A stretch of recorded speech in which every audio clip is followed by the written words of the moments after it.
One of the hardest things about OCD is the sense of disempowerment that you experience. This feeling that it doesn't matter what you do. You're always going to be stuck with the OCD. You're always going to be doing those compulsions, looking for that certainty. And it's so infuriating when we feel like that because, of course, I think a sense of disempowerment is one of the worst feelings that a human can feel. That, it really doesn't matter what you apply, what skills you use, what techniques. You might tell yourself that ERP might work for other people, but it doesn't work for you, or that acceptance commitment therapy, the same. And, for a long time in my own life, this is something that was really holding me back as well. I really felt that OCD was so powerful. It was affecting so many different areas of my life. It was making my relationship very hard to enjoy. It was making it difficult for me to kind of progress in my professional life in the way in which I wanted to. I was getting constant intrusive thoughts all the time, and I was fighting with them, looking for certainty, and everything that I was actually doing was actually making the situation worse. And I think that's part of the reason for why OCD is so difficult and so infuriating, because the very things that you're trying to do, the things that you think are going to make it better, actually just end up kind of making you feel more and more stuck. Almost like you're kind of in sinking sand. The more that we try to escape and fight, the more that we kind of sink down into that sand, and you can feel trapped, frustrated, infuriated by the situation.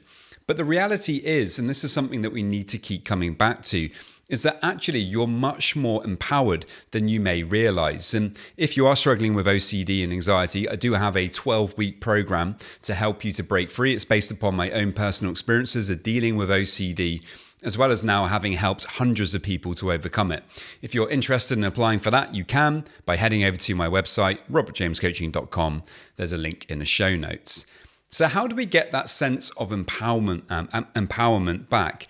How do we feel like the author of our own story again? Well, number one, it's about proving that when the difficult obsessions come up, that actually you do have choice.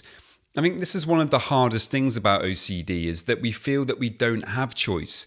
There's a fantastic book by Viktor Frankl.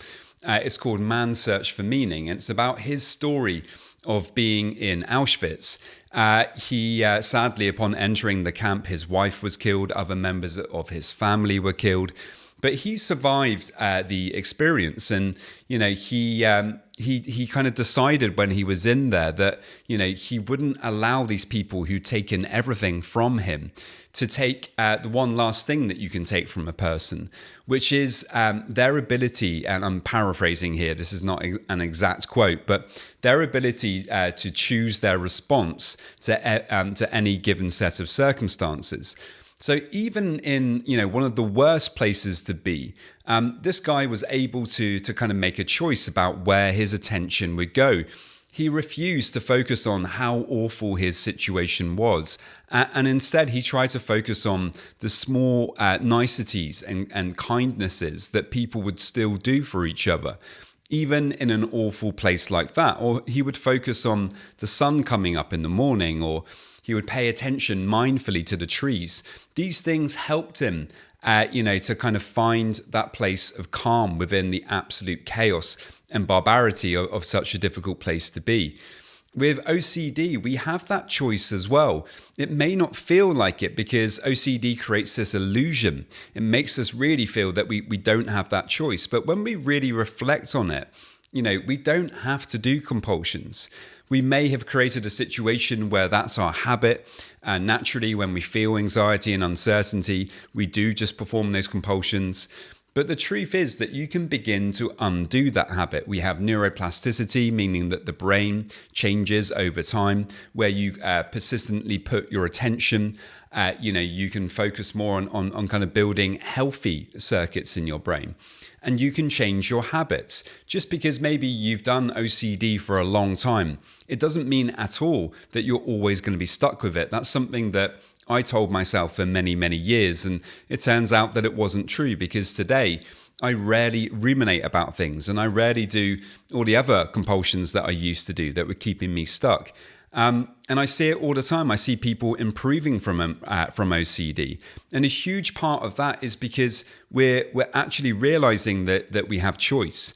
And, people start acting on that choice. They start taking different decisions, realizing that, if they resist doing a compulsion for a minute, well, that's still progress. That's actually a really big step in the right direction. Yeah, maybe in the end, you still did the compulsion, but at least for 1 minute, you were able to postpone doing it and you put up with the discomfort of that. What that does is it sends a very different message to your nervous system that actually now you're starting to deal with this thing differently and that you can stand up to it.